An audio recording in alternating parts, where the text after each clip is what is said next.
celebrating England's diverse places and communities, both nationally and internationally. I think there's a few important points in that. The point, as Nick raised, about driving investment and what it does for the soft power of our regions and places in telling the story. We see the visitor economy as a first date. If your first date goes badly, you don't often go to a second. So if you have a poor hotel stay, your transport getting there is rubbish, and you don't have a good meal, then will you come back and invest in that place? Will you find out more? Probably not. We are absolutely critical to that investor journey. The second point I'd like to focus on is that nationally and internationally. As was brought up in the presentation previously, a significant part of the visitor economy is domestic, and we spend a lot of time talking internationally. If we look at the domestic overnight stay work that's just come out in research, it is a challenging piece at the moment.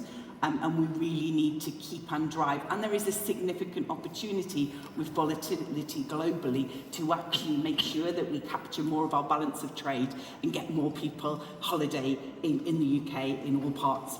So the group has met 3 times. I've worked them hard, and I see a number of them around the room. So if you're in the regional group, shake your hands or make yourself known. There's a number of faces that have been there at 8 a.m. religiously on a Friday morning, where we followed a design sprint principle.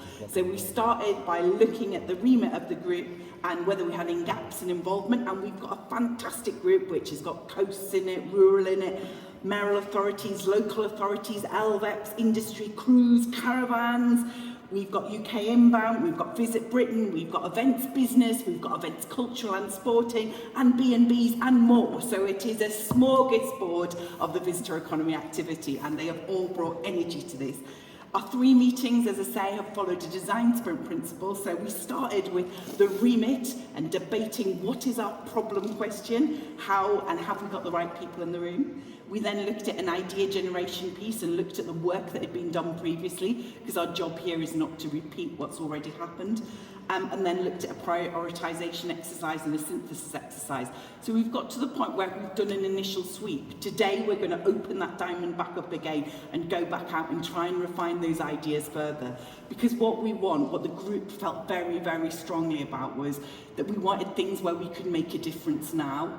We wanted to talk to government, to local government, to mayors about things that were actionable on the ground, rather than repeat kind of asks perhaps we've made in the past, etc. So we came up with a range of principles. We recognise that market failure in regions is embedded. It's a long-term piece. It will need a long-term strategy to make a difference, but we do want to focus on getting some quick wins in place. So we looked at what could we do within 2 years and what could we do within this election term of 4 years principally, and we'll hold the longer-term pieces as well. We went through the work that had been done before. We found a huge range of drivers, enablers, and I'm happy to share that with all. But we wanted to really, really focus, so we have driven on through on 2 key areas of competitiveness. So one, we want to know, how do people get to regions? What are the barriers of getting to regions? What's the connectivity issues? That means, when we know that most people fly into the southeast, what does it mean to get to all of our regions?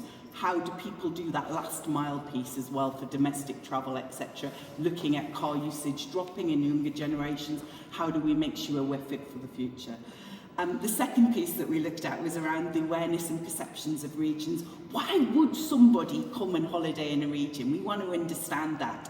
And we know that every regions are not destinations, so we have to go lower, we have to think about places and understand what's happening there. So we are looking at those unique stories and that bottom-up compelling distinctiveness that makes our places brilliant. So we've come up with 4 overarching recommendations, complemented by a series of thematic findings, and then we segmented them by time frame and addressed them at 3 different levels of intervention: central government, mayors and regions, Visit Britain, Visit England, and the LVEP network.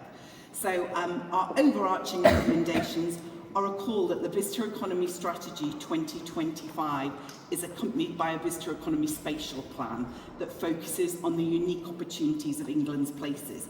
And we want to segment that both by geography, so we can look at a geographic cluster, but also by themes. So we could bring together a group and benchmark a group who are working on music together, a group that are particularly interested in creative industry driving, or a group that's interested in sport, for example, or rural or coastal. So we want to overlay the overarching strategy with a spatial strategy that really gets us to understand bottom-up unique distinctiveness and assets. Our second overarching recommendation is that an interdepartmental working group is created between DFT and DCMS, working with the devolved mayors and the LVEPs and DDPs to unlock the barriers to transport connectivity related to the visitor economy and promoting growth in those regional economies. And that needs to link to local transport plans as well as to national transport planning. Our third recommendation is that government commits to Visit England working with commercial partners and LVEPs to create a domestic tourism campaign showcasing the unique destinations across England and encouraging people to holiday here.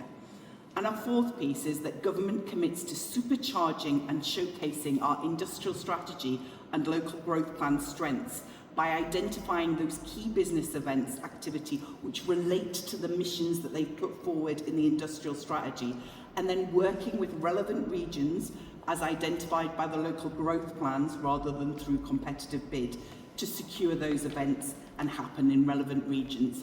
So they are our four overarching. We then have a set of recommendations that link to connectivity and a set of recommendations that look at that awareness and product development piece, as well as some of the things around measurement and enablers and micro-competitiveness of small businesses.